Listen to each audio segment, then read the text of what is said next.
Hello guys, welcome back to my YouTube channel commerce study by Pranshu. आज हम लोग पढ़ेंगे class 11th accountancy, not business studies, accountancy. Meaning and object, chapter 1, meaning and objective of accountancy. आज का हम लोग का टॉपिक है evaluation of accounting, needs of accounting, evaluation of accounting, needs of accounting, meaning of accounting. आज हम लोग बस इतना ही पढ़ेंगे कि इवेल्युएशन ऑफ अकाउंटिंग क्या होता है, नीड्स ऑफ अकाउंटिंग क्या होता है, इवेल्युएशन ऑफ अकाउंटिंग क्या होता है। Let's start the chapter. ज़्यादा देरी न करते हुए हम लोग पहले पढ़ते हैं टॉपिक इवेल्युएशन ऑफ अकाउंटिंग।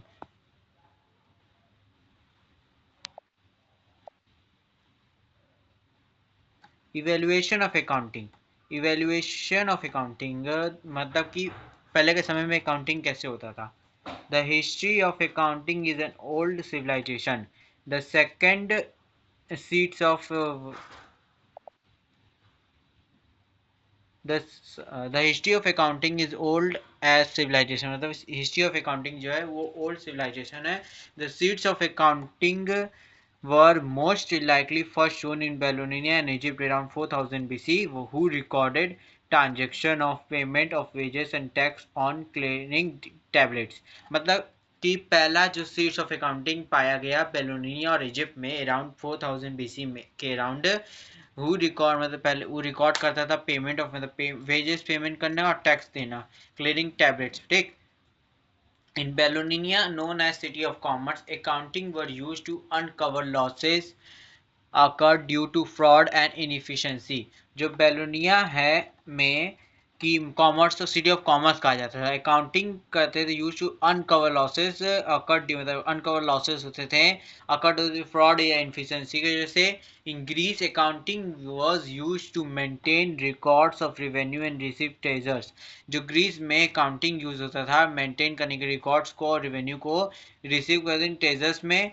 जो रिकॉर्ड्स और रेवेन्यू को करते थे रिसीव होता था वो ट्रेजर्स में रिसीव होता था ग्रीस में काउंटिंग ठीक मेंटेन करने के लिए। The record concept opening balance, opening balance हुआ, टोटल रिसिप्ट हुआ, टोटल एक्सपेंडिचर हुआ, क्लोजिंग बैलेंस हुआ, रिसीव होता था ट्रेजर्स में ठीक रिकॉर्ड करने के लिए और मेंटेन करने के लिए। इन इंडिया मतलब इंडिया में अकाउंटिंग 23 सेंचुरी में आया विद व्हेन कौटिल्य, जब कौटिल्य ने a minister of Chandragupta Maurya kingdom वो रोटेड बुक, मतलब कौटिल्य जो चंद्रगुप्त किंगडम राइट किए बुक को, उसका नाम था अर्थशास्त्र। उसमें ये डिस्क्राइब हुआ accounting records has to be kept, मतलब हाउ अकाउंटिंग रिकॉर्ड्स, कैसे अकाउंटिंग रिकॉर्ड्स को हम लोग केप करते थे ठीक।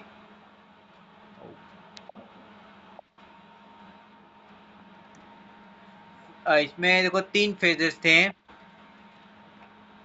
पहला फेज ऑफ अकाउंटिंग, दूसरा सेकंड फेज ऑफ अकाउंटिंग, तीसरा third phase of accounting. The present follow system of double entry book keeping has been developed only in 15th century. It developed goes to genius of Franz Lucan Policki, a militant trained mathematician and philosopher, of devising a book written by him published in 1494, which contained the initial element of double entry accounting system that is still in use. The present day popular term of accounting debit or credit were first mentioned by him in this book। जो first phase accounting में पहले मतलब system हुआ double entry book keep हुआ develop हुआ 15 century में, और ये डेवलप किए थे जीनियस ऑफ फ्रेंच लुकन पॉलिकस के मिलिट्री टैलेंट मैथमेटिशियन फिलोसफर विथियोवेंसिस के।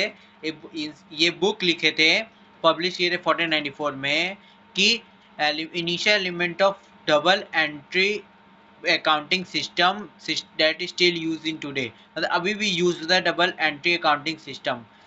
और the present day popular term, मतलब पॉपुलर टर्म उस बुक में यूज हुआ था डेबिट और क्रेडिट वर फर्स्टली मेंशन हुआ था उस बुक में, उनके बुक में कि जो बुक लिखे थे फ्रेंड लुकस पॉलिकन ठीक।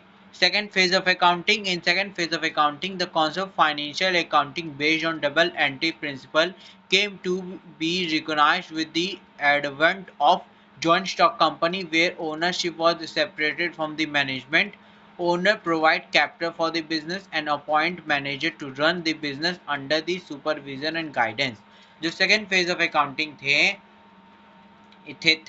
था कि उसमें बताइए क्या कि financial accounting based double entry principle comes to record, मतलब डबल एंट्री प्रिंसिपल वो आया कि रिकॉग्नाइज किया when the advent of joint stock company, जब advent of joint stock company आए, वेयर ओनरशिप वाज सेपरेट, में जब ओनरशिप सेपरेट होता है फ्रॉम द मैनेजमेंट, मैनेजमेंट से ownership separate, owner provide capital, जब ओनर प्रोवाइड किया कैपिटल बिजनेस को, अपॉइंट मैनेजर, मैनेजर को अपॉइंट किया तो रन करने के लिए बिजनेस को अंडर द सुपरविजन, उनके अंडर सुपरविजन और गाइडेंस के द्वारा, ठीक, मैनेजर को अपॉइंट किया कि बिजनेस रन करे।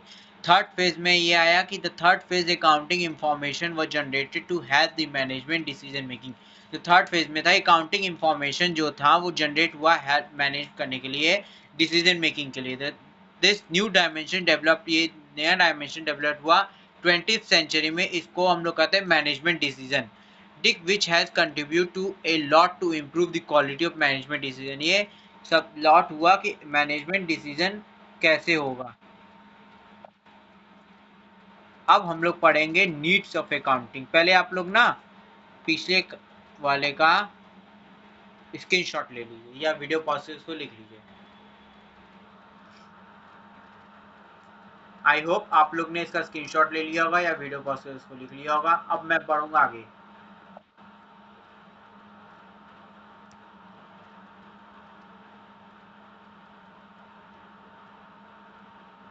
ये भी कर लिया होगा, ये करिए। अब हम लोग पढ़ते हैं नीड्स ऑफ अकाउंटिंग। आप लोग पहले इसका स्क्रीनशॉट ले लीजिए, नहीं तो मैं फिर आगे बढ़ जाऊंगा तो दिक्कत होगा आपको। नीड्स ऑफ अकाउंटिंग हम लोग पढ़ेंगे, मतलब कि अकाउंटिंग क्यों नीड होती है, ठीक। At the each year of all the business want to know how much they have gained and or losses during the year, how much capital is invested in the business at the end of the year, how much amount they are liable to pay to whom they owned it, how much is owned them by whom।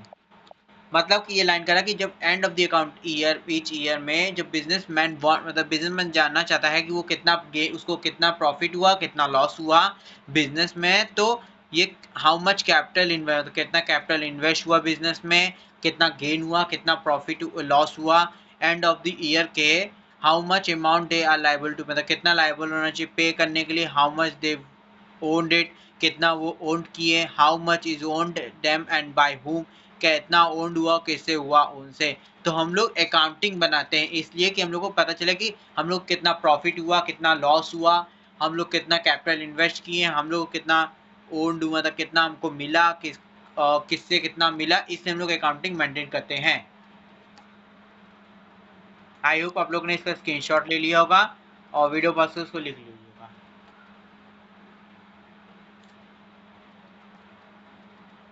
अब मैं बढ़ूंगा needs meaning of accounting.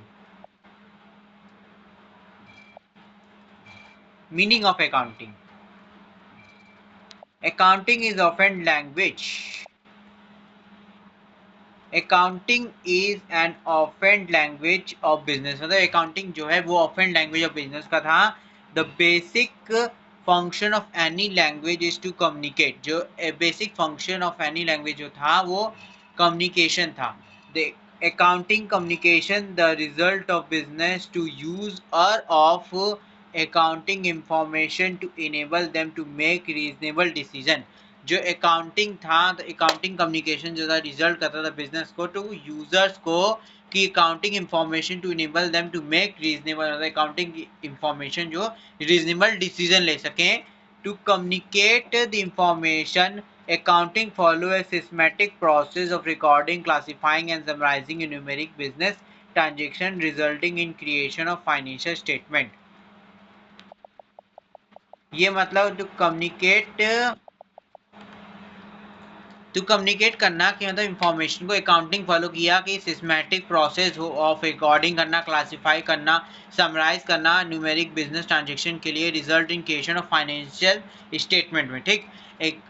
According to are N रथनिंग, ये बहुत अच्छा definition, इसको पढ़ लीजिए कि newly every business enterprises system, newly every business जो होगा एंटरप्राइजेज सिस्टम के, it means of collecting, summarizing, analyzing and reporting in mandatory term information about business.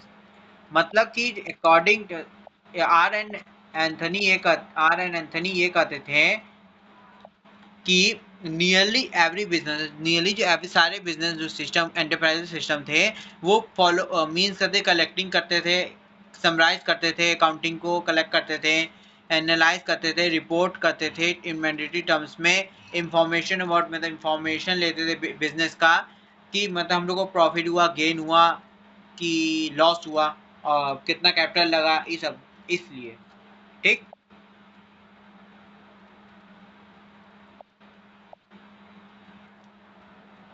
Thank you, have a nice day head, like and subscribe my channel. आप लोग ने कभी comment, कोई problem है तो कमेंट कीजिए, आप लोग कभी दिक्कत हो रहा है तो कमेंट नहीं कर रहे हैं, आप लोग सब्सक्राइब कर लीजिए प्लीज़।